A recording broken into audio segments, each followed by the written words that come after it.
निकाह वाले दिन ही नूर की हालत सब कुछ साफ जाहिर था। वो अपनी ही शादी में ऐसे थी जैसे किसी के जनाजे में हो।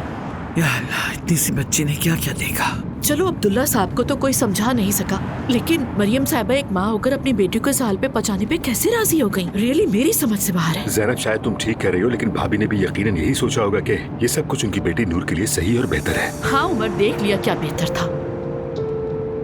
बेटी उसके सारे किए हुए कामों की जड़ में माँ की मोहब्बत और ममता का जज्बा है। अरे रहने दीजिए मम्मी, बस करें। कैसी माँ है ये? कोई भी माँ बाप अपने बच्चे को बिला वजह आग में नहीं धकेलते, ये जानते हुए कि वो बदकिस्मत नाखुश होगी। कोई वालिदैन ऐसा नहीं करते। उमर, अब्दुल्ला साहब और मरियम साहिबा ने अपनी आंखों के सामने अपनी बेटी को आग में झोंक दिया। कैसे नहीं देख सके तुम? मैं ये नहीं कह रहा कि वो ठीक थे, मैं सिर्फ ये कह रहा हूँ कि उन्हें यही सही लगा होगा। I mean, नूर की जबरदस्ती शादी की गई, वो बुरी तरह रो रही थी, किसी ने उसकी राय तक नहीं पूछी। ज़ैनब, मैं भी जो कुछ हुआ उसकी हिमायत बिल्कुल नहीं करता, लेकिन उनके नजदीक यही सही था, उन्होंने यही सोचा।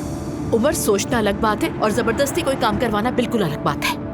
अरे अब उनके पीछे तुम दोनों बहस मत करो प्लीज। वहाँ जो कुछ हुआ उसे सुन के तो मेरा खून ही खुश्क हो गया। आई एम रियली सॉरी, आज तो हमारे साथ आप भी बहुत परेशान होंगे। मैं नूर के लिए बहुत दुखी हूँ, बहुत। हम सभी इस वक्त बहुत शौक में हैं, क्या करें। और तुम भी अचानक उस आदमी पर चढ़ दौड़े। बिलीव मी, मैं बहुत शौक में आ गई थी उमर। और मैं क्या करता जनाब, उस आदमी की बातें सुनी थी तुमने, मैं कैसे चुप रहता, मेरी गैरत ने कबारा नहीं किया।